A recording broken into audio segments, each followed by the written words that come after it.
Kent. Again, Kent is the author of A Journey to Freedom, Richard Oakes, Alcatraz, and the Red Power Movement through Yale University Press. It's also available in our bookstore if you happen across a copy, and find it here still today. Maybe we'll sign it for you. Coming up next on our program, we're going to honor the Ohlone people whose land we are on. I think all of you have heard now from Kanyon, Sayers-Roods, who follows in the steps of her mother, Anne Marie, as a leader of the Ohlone people here in the Bay Area. Let's give it up for Kanyon.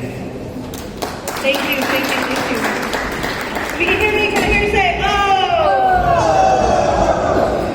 I would like to offer a song. I offered the Hummingbird song earlier today, and I want to acknowledge that we are in the shared waters of the Ramaytush Ohlone peoples, the Chochenyo Ohlone peoples, and the Miwok Northern relatives. It's important that we recognize where we are, and I actually have something to read here too. And so, I was just talking to my mom, and she always asked me to offer a song. And this song came to me differently than it was taught. I identify as a Mutsun Ohlone California native. I'm still finding out more of my ancestors. I have Euromut ancestry. I have some Mohawk ancestors that I'm still learning about. And I believe I have Chumash ancestry. And a Chumash mentor of mine taught me a traditional grandmother song. And I can support singing that song wherever this mentor is. However, this grandmother song came to me differently than it was taught. And it's always important that we acknowledge where these songs come from. And this is the grandmother song to honor our grandmothers, their grandmothers, and in all Mother Earth, for without them and without her, we would not be here. We share this time and space together for a reason, so it's with that humility, that gratitude, that present-mindedness that I offer this song here with you today, and in respect to my mother.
And also, it's called regalia because we don't wear costumes.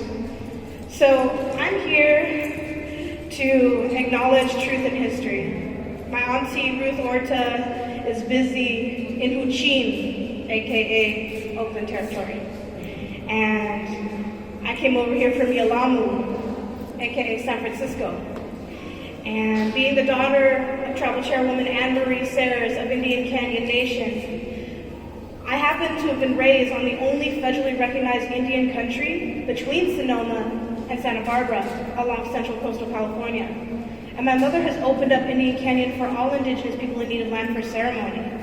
But for so long, in today's Western settler colonial mindset, not many people know indigenous peoples exist.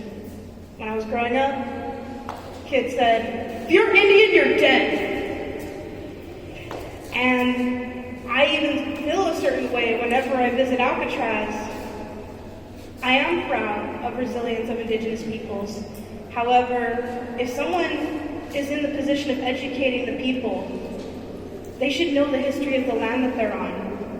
But many times, California natives are not part of conversations. And so I support the occupation of Alcatraz, and I'm going to read a letter that was made by some of our East Bay and other Ohlone relatives in 1970 when they learned about the occupation of Alcatraz. And this is to honor truth and history, that there are diverse perspectives. However, it's important that we hear this, because what better way to learn from the past? Honor the past to shape the future. To the President of the United States, we are Ohlone Indians of California, also known as Costanoans. We Ohlones are opposed to the occupation of Alcatraz. It is wrong. It is a retreat from reality. We cannot resign from the world or drop out of life.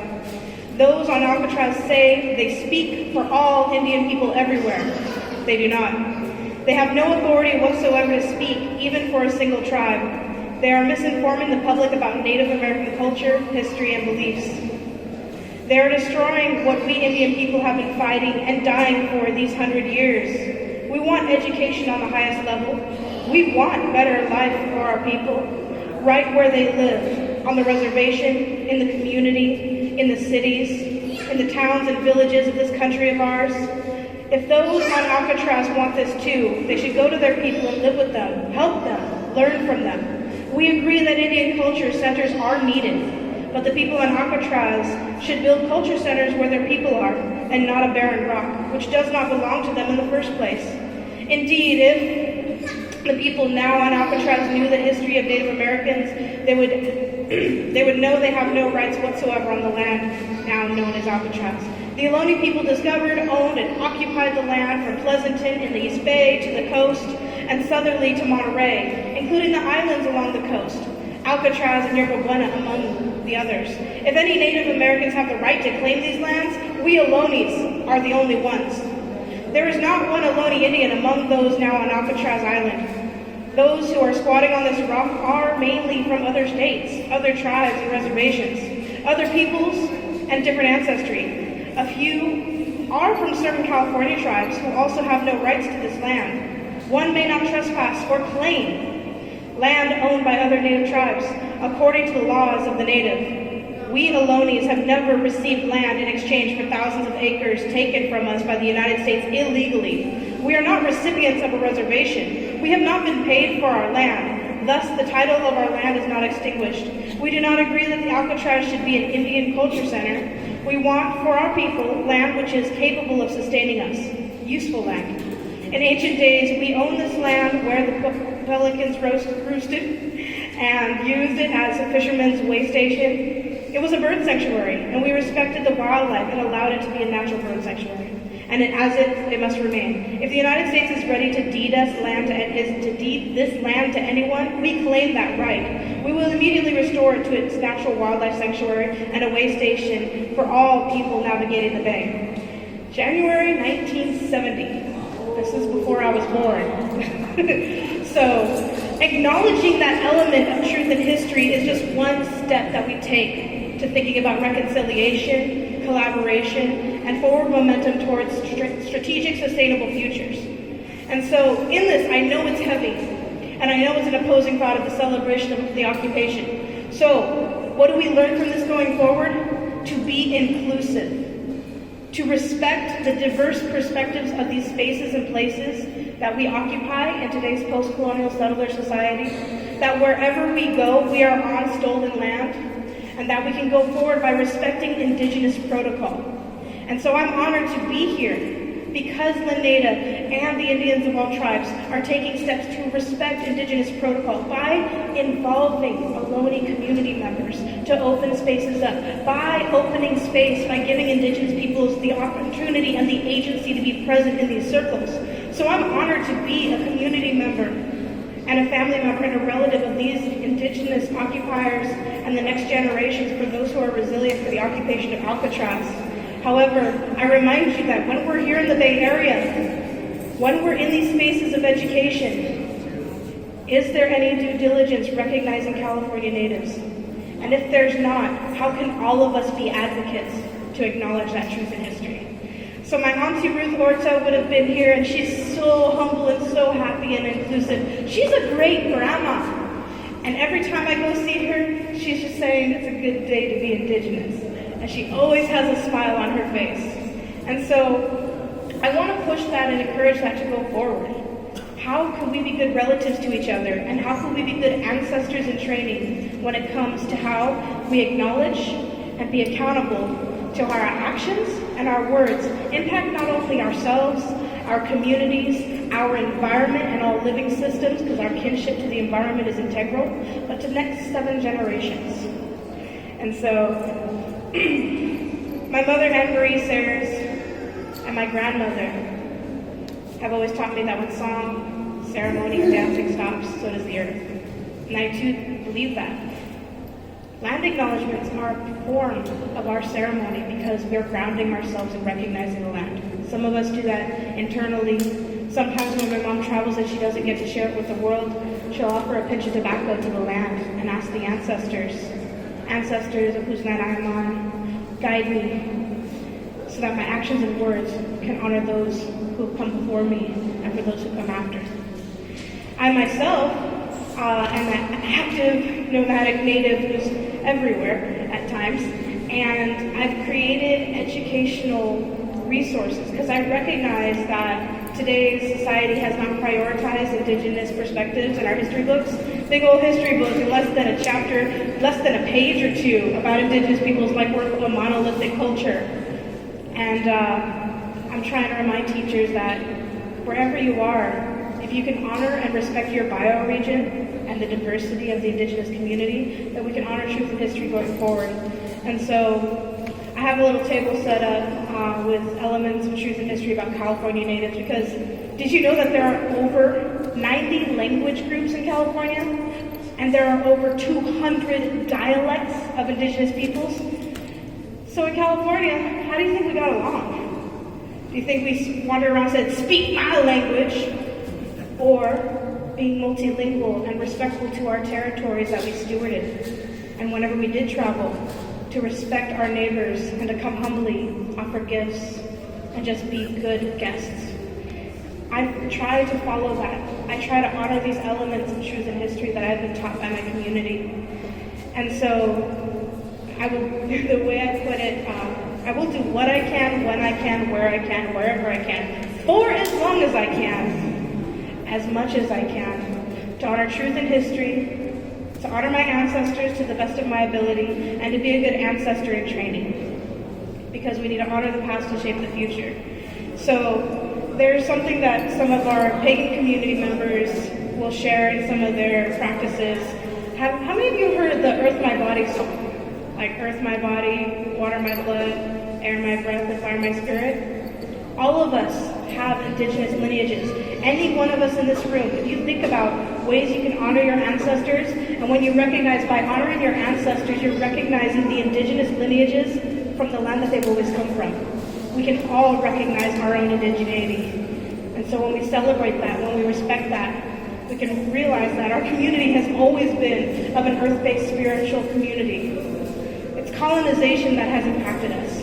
It's colonization that has suppressed us and ripped that umbilical cord from the earth. And we need to take steps to re-indigenize our approaches, to decolonize what we've been taught, and take steps to reconnect to the earth and to our communities and to those elements of truth and history. So, I am not sure which way the direction is. Does anyone have a compass? Because I am distraught in this room. West? Awesome. And I usually have sage. I'm just going to offer a prayer in the directions. I'm going to start where the sun rises. If you want to join me, you are more than welcome to honor the 4 directions. I'm going to face east and offer a prayer. You don't have to. This is what I'm doing. Pida kanama, sikapation, hetalkanoso, sotokanoso, no son. To the east where the sun rises, we're grateful. And thank you. It's a good day to be alive. To the south, Pida kanama, sikapation, hetalkanoso, sotokanoso, to the south where there are no borders, prayers to our relatives. We pray for those whose lives are being lost. No son. To the western gate, to the edge of the world, to where the sun sets. Pida kanama sikapatian, hetokanoso, sotokanoso, no son. To the north, Pida kanama sikapatian, hetokanoso, sotokanoso. To the north where our relatives, First Nations, are fighting for rights, where we need to stop those pipelines, we need to honor our earth. Thank you. Oh, to the ground, to the sky, to the center. I just want to say thank you for being here. So many people have been coming through, and every time I come, more elements of truth are coming up. And I think it's really important that we find ways to work with our community to celebrate these narratives. So don't let today just be a day that you've come and brought it all in. Let's keep that circle going. Let's be reciprocal and keep it going. So what you brought in, share it. Connect with relatives. If you're on social media, be a digital native and post and reshare and post and reshare. I get so many compliments from non-native community members saying, your Facebook feed informs me of so much. I didn't know this. And I'm in Facebook jail right now because I shared something about famine and people couldn't handle it, so I guess I got reported. So I'm in Facebook jail right now. So I can't even share stuff. And I'm sitting here like, but all this is juicy stuff. I didn't know this. Like, all that about Richard Oakes, I'm like, oh my gosh, I have a friend who's an iron worker who would love to learn about that stronghold of indigenous peoples. I didn't know how many native physicists were in San Francisco. And today, I want to know how many native physicists are in San Francisco. And so, I just want to say thank you to everybody. And we got a band coming up, so I want to give them a chance to share and sing and just hold space. But I want to thank you for being a part of acknowledging Indigenous protocol. So where are we? In the shared waters of the Ramaytush Ohlone people, the Chochenyo Ohlone people, and the Miwok. So if you go to Yelamu, let people know you're in Yelamu. If you go to Huchin,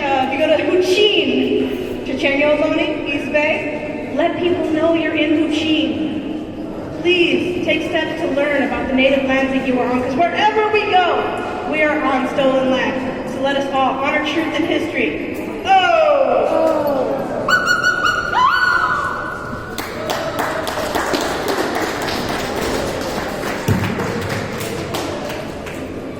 Hang on with me.